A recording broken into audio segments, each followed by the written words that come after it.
Hello friends, welcome to my YouTube channel. Please guys, if this is your first time of stopping by, you are very much welcome. To support this channel, please kindly subscribe and share.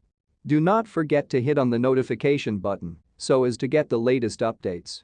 Crucial areas across Ukraine were at threat of falling to Russian colors Thursday evening as fighting with Ukrainian forces escalated after a full-fledged invasion that began in the early morning hours.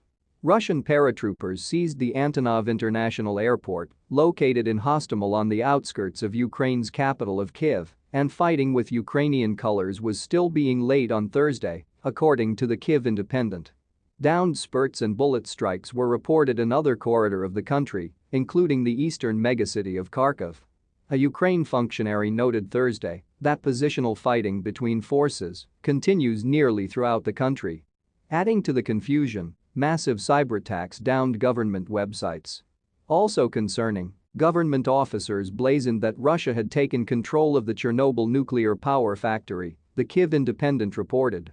Citing information from Mikhailo Podolyak and counsel to Ukrainian President Volodymyr Zelensky, the outlet noted that the condition of the factory was unknown. Podolyak called on Ukraine's Western mates to help close the skies over the country in order to stop the full-scale aggression of the Russian Federation. Ukraine's leader, in a speech given on Thursday, sought to assure his citizens and call on them to help in the country's defense, but he noted that mortal losses have formerly been suffered and the utmost problematic situation is in the south. What do we hear moment? It's not just rocket explosions, battles, the roar of aircraft, Zelensky said. It's the sound of a new iron curtain lowering and closing Russia down from the cultivated world.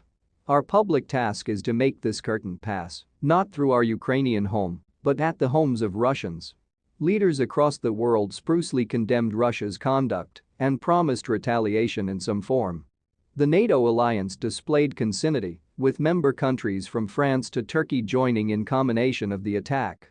Peace in our mainland has been shattered, North Atlantic Treaty Organization Secretary General Jens Stoltenberg said.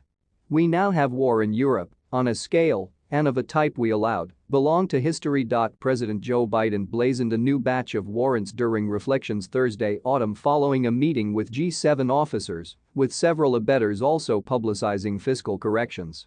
Thu.s saw requests crater and canvas prices climb at the onset of the trading day, though both stabilized and recovered before closing. Meanwhile, the Associated Press reported that numerous Russians were shocked at the eruption and scattered demurs broke out across the country.